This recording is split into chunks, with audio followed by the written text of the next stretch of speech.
घमासान युद्ध हुआ था। ये युद्ध केवल एक दिन का था, जो मेवाड़ के राजा महाराणा प्रताप एवं मुगल अकबर की सेना के मध्य हुआ था। इस युद्ध में अकबर स्वयं नहीं आए थे।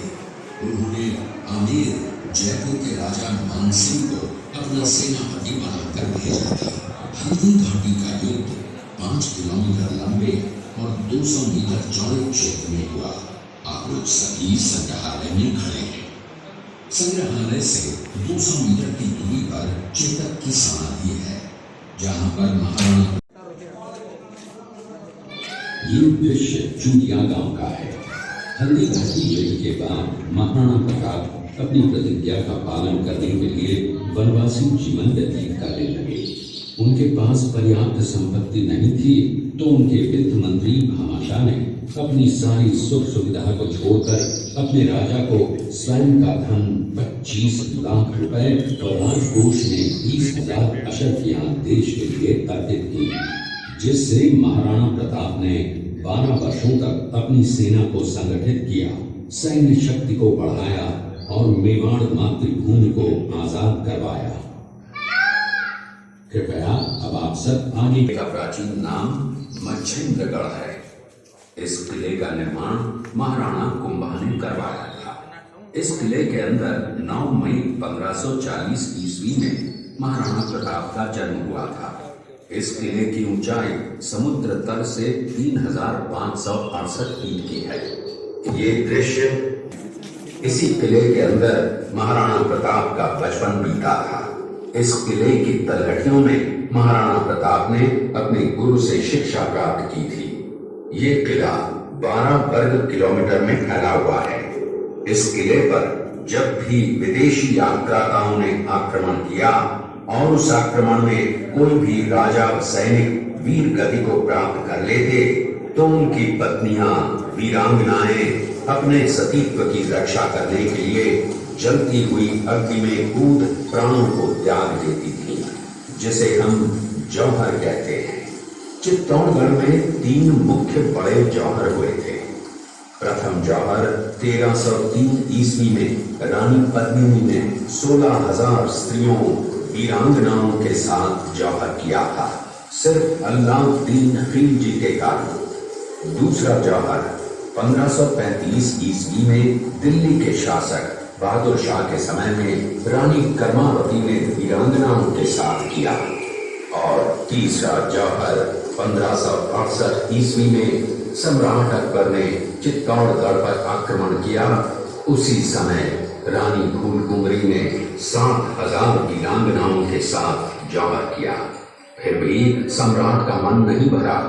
अंत में 30,000 आम लोगों का कत्लेआम करवाना, मौत के घाट उतरवाना, ये सम्राट का वास्तविक चेहरा था।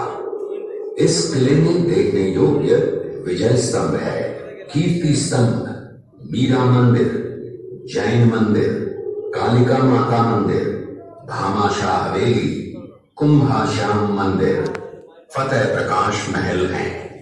ये किला यहाँ से 140 किलोमीटर दूरी पर है।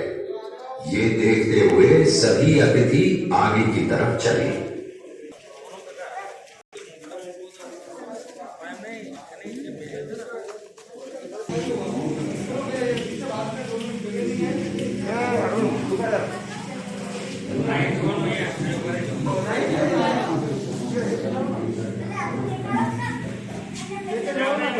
दूसरी तरफ हाथ में तलवार लिए खड़ा ये बनवीर सिंह एक दासी पुत्र है। ये कुंवर उदय सिंह की हत्या करके मेवाड़ की राजगद्दी प्राप्त करना चाहता था। एक रात्रि बनवीर सिंह को मौका मिला। वो राजकुमार उदय सिंह के बड़े भाई विक्रमादित्य सिंह की हत्या करके राजमहल की तरफ आगे बढ़ा। इसकी सूचना पन्नाधाय को लग गई। कुछ समय तक पन्नाधाय चिंतित हुई। तभी पन्नाधाय ने अपने पुत्र चंदन को राजसी कपड़े पहनाकर पलंग पर सुला दिया और उदय सिंह को एक टोकरी के अंदर छिपाकर पत्तों से ढक के महल के बाहर निकालकर गुप्त रास्ते से कुंभलगढ़ भेज दिया। बनवीर सिंह जब तलवार लेकर राजकक्ष में आया तो उसने पन्नाधाय से कड़क आवाज में उदय सिंह के लिए पूछा तो पन्नाधाय ने चंदन की तरफ इशारा किया। बनवीर ने चंदन को उदय सिंह समझकर चंदन की हत्या कर दी और ये समझने लगा कि मैंने राजकुंवर उदय सिंह को मार दिया। वही राजकुंवर बड़े होकर राजा बने और अपने नाम का उदयपुर नगर बसाया जो यहाँ से 40 किलोमीटर दूर है, और उन्हीं के पुत्र महाराणा प्रताप हुए जिन्होंने हल्दी घाटी का युद्ध लड़ा, और आज हम लोग उनका इतिहास यहाँ पर देख रहे हैं।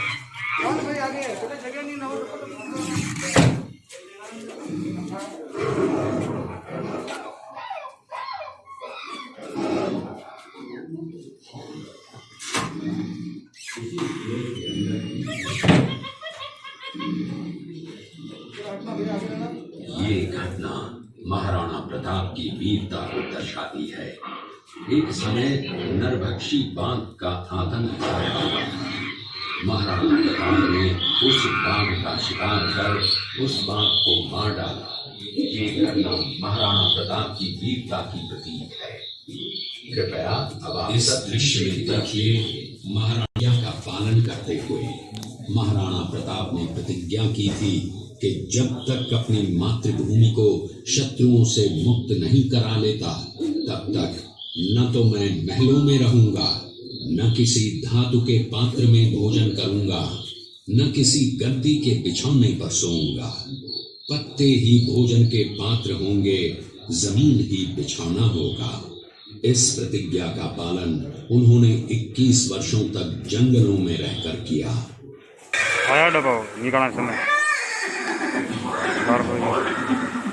ये दृश्य महाराणा प्रताप और सुविख्यात स्वामी भक्त घोड़े चेतक के अंतिम मिलन का है।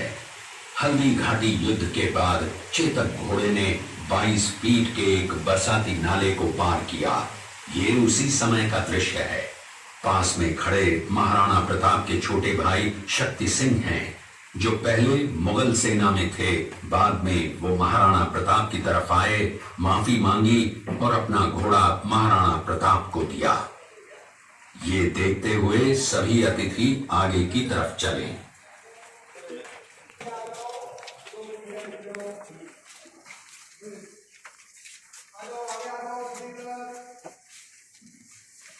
महाराणा प्रताप के सेनापति इन्होंने युद्ध में महाराणा प्रताप का साथ दिया। कैसे हम लोग आगे चलेंगे, आगे थोड़ा कल्चर बुद्धि में इसके बारे में आपको देखने को मिलेगा। आइए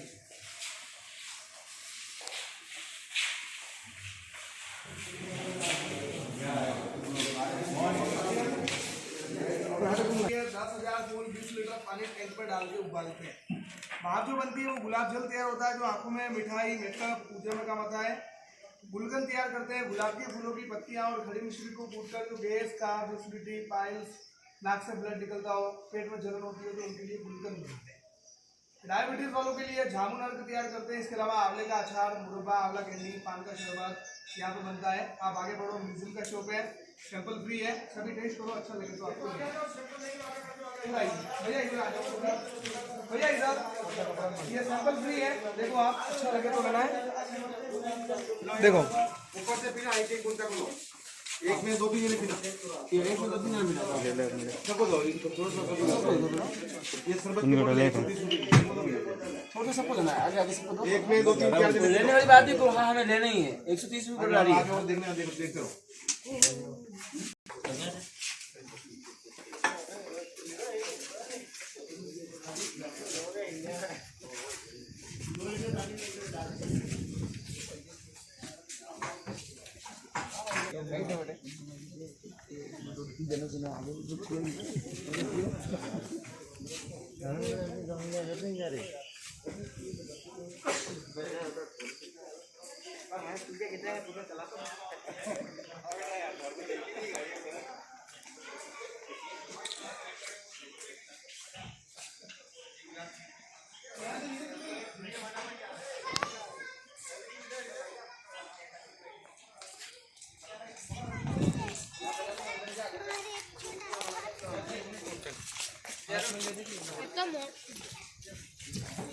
चल खड़ा हो जी अरे तो हमारा मोबाइल से खींचो तो हमारा खींचता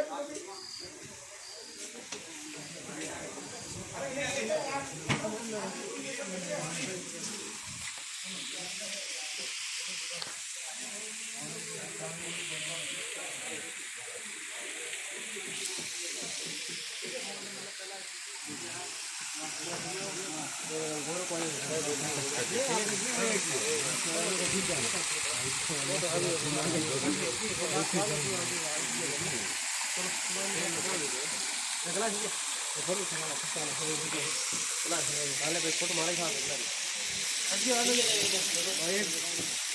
आ जाओ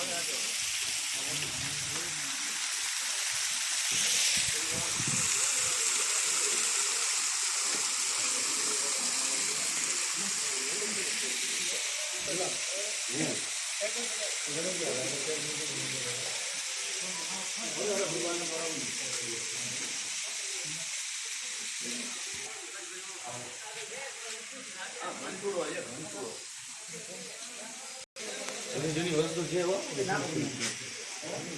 ઘંટોલો છે ગાડું જૂનું છે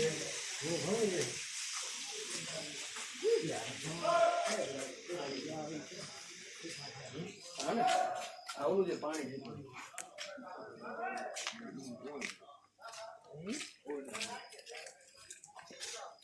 ऊपर मना है कौन आ जाएगी